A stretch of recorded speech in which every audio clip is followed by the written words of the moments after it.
안녕하세요. 이번 시간은 네 번째 시간으로 환자평가표 완전정복 작성 세부 기준 중에서 D, 신체 기능에 대해서 여러분과 같이 공부하겠습니다. 저는 알천 요양병원 컨설팅 연구소의 이현숙입니다. 종합병원에서 20년간 근무한 경험을 바탕으로 근로복지공단에서는 산재 환자 진료비, 약대비 심사를 하였고요. 의료기관 평가인증은 전담조사위원으로 대학병원에서 요양병원에 이르기까지 110여 개 병원의 의료기관 인증 평가를 했었고요.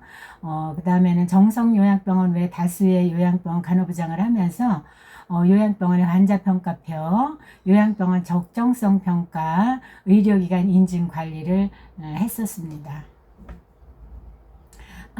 신체 기능의 환자평가표에는 10가지 일상생활 능력을 측정하는 10가지 항목이 있습니다.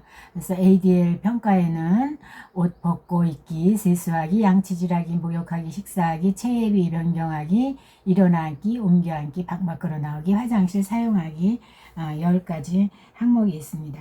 환자가 얼마나 일상적인 활동을 독립적으로 수행할 수 있는지를 평가하는 항목입니다.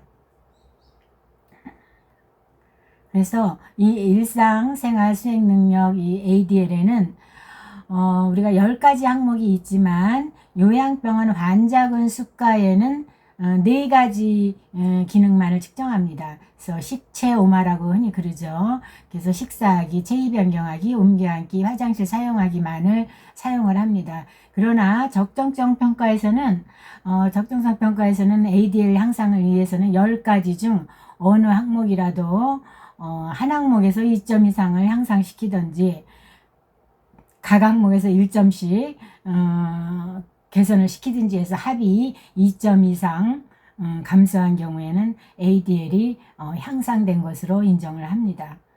또한 전월 평가에서 ADL 10개 항목 모두가 완전 자립이거나 감독이 필요한 경우와 전월 해당월 모두 의료 최고나 선택 입원군 환자는 ADL 개선 제외 대상입니다.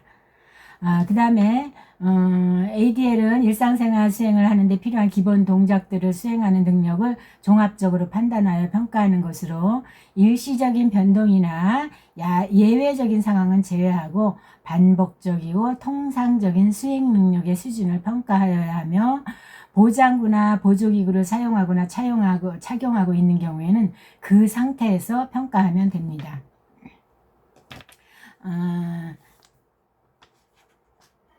그 다음에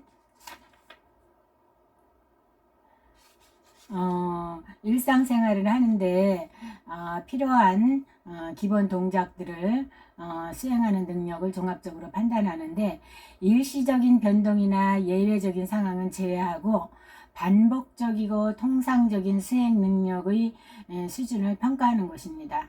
아까도 얘기했지만 보장구나 보조기구를 착용하고 있을 때는 그 상태에서 평가를 한다고 했고요. 그래서 우리가 완전 자립, 감독 필요, 약간의 도움, 상당한 도움, 전적인 도움, 행위 발생 안 하면서 6개 항목으로 되어 있습니다. 완전 자립은 대부분의 경우 일상생활 수행을 남의 도움이나 감독 없이 스스로 수행할 수 있는 경우를 말합니다. 그래서 완전 자립은 1점. 감독 필요하다. 감독이 필요한 건 대부분의 경우 감독이나 격려가 필요한 경우, 약간의 도움은 대부분의 경우 환자가 스스로 행위를 수행하거나 무게를 지탱하지 않는 정도의 도움이 필요한 경우는 약간의 도움입니다. 상당한 도움은 대부분의 경우 무게를 지탱하는 도움을 제공하거나 해당 활동의 일부분, 전체가 아니고 해당 활동의 일부분을 다른 사람이 전적으로 수행해 줄 때 상당한 도움이라고 할 수 있습니다. 전적인 도움은 대부분의 경우 다른 사람의 전적인 도움을 받아서 일상생활을 수행하는 것을 얘기하겠습니다. 행위 발생 안함은 일주일 동안 해당 행위가 전혀 발생하지 않은 경우를 행위 발생이라고 하겠습니다. 그래서 완전 자립 1점에서 전적인 도움 5점, 행위 발생 안함 5점까지 있습니다. 그래서 우리가 ADL 항목을 정의하고 측정할 때 우리가 주의해야 할 것이 있습니다. 그럼 옷 입고 벗기는 어떤 거를 얘기하냐? 일상적으로 그냥 옷 입고 벗는 일련의 행위들을 옷 입고 벗기라고 합니다. 그 다음에 세수하기는 우리가 세수하려면 어떻게 해야 되죠? 먼저 수건이 준비되어 있는지 수도꼭지 돌려서 물 받고 얼굴 씻고 또 얼굴 닦고 수건으로 얼굴 닦는 행위 이런 것들을 세수하기라고 하고요. 양치질하기는 양치질하려면 우선 치약에 칫솔에 치약을 발라야 되겠죠. 그래서 칫솔질하는 거, 물 헹구는 거, 가글 하는 등의 행위를 의미합니다. 틀니를 빼고 씻고 헹구는 행위도 양치질하기에 포함된다고 보면 되겠습니다. 목욕하기는 목욕이나 샤워를 할 때는 비누칠하고 헹구고 하는 그런 닦고 하는 행위를 의미합니다. 식사하기는 투여 경로, 경구나 비경구를 불문하고 환자의 영양 섭취와 관련된 일련의 동작을 의미하는데요. 일반적인 식사의 경우 음식이 차려졌을 때 도구를 사용하여, 도구라는 건 숟가락 젓가락이겠죠. 스스로 섭취가 가능한 정도와 일반적인 식사, 즉 경관영양, 정맥영양, TPN 이런 일반적인 식사가 아닌 경우 그에 상응하는 식사활동을 스스로 수행 가능한 정도를 평가하면 되겠습니다.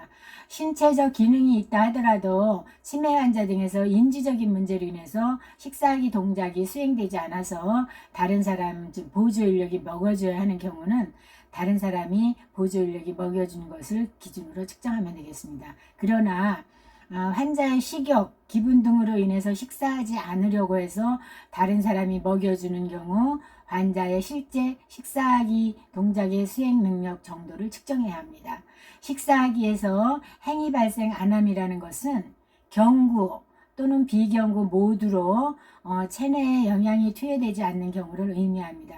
그러므로 금식을 하는 환자라도 경구적으로 영양물질을 공급하고 있는 경우에는 행위 발생에 기재하여서는 안 됩니다. 그 다음에 6번째 체위 변경하기는 제대로 혼자서 돌아 눕고 엎드리고 옆으로 눕기 등을 할 수 있는지를 평가하는 거고요. 일어나 앉기는 누운 상태에서 상반신을 일으켜서 그야말로 앉는 행위. 옮겨 앉기는 침상에서 휠체어로 또는 의자에서 휠체어로, 휠체어에서 침상으로, 휠체어에서 의자로 이동하는 행위를 말합니다. 방 밖으로 나오기는 환자가 자신의 방에서 복도 등으로 이동하는 행위를 말하며 휠체어를 사용하는 경우는 일단 휠체어를 탄 상태에서 이동하는 능력을 평가하시면 됩니다. 화장실 사용하기는 배뇨, 배변과 관련된 일련의 동작으로 하의 벗기, 배서로 닦기, 옷 입기, 변기에 물 내리기, 휴대용 변기 비우기 이와 같은 일련의 화장실 사용하는 일련의 과정, 뒤처리까지의 행위를 의미합니다. 화장실 또는 실내 변기가 있는 곳까지 이동하는 능력은 측정 대상에 포함하지 않습니다. 단지 화장실 사용하기는 실내 변기, 침상용 변기, 소변기를 사용하는 경우와 인공항문, 인공요로 등을 하는 환자의 경우에서도 그 상태에서 이 사람이 어떻게 수행하고 있는지를 판단하면 됩니다. 화장실 사용하기에서 행위 발생 안 하면 어떤 형태로든 배설 행위가 전혀 일어나지 않는 경우를 의미하겠습니다. 그 다음에 와상 상태가 있습니다. 와상 상태란 일주일에 적어도 4일 이상 하루에 22시간 자리에 누워있는 상태를 와상 상태라고 평가할 수 있겠습니다.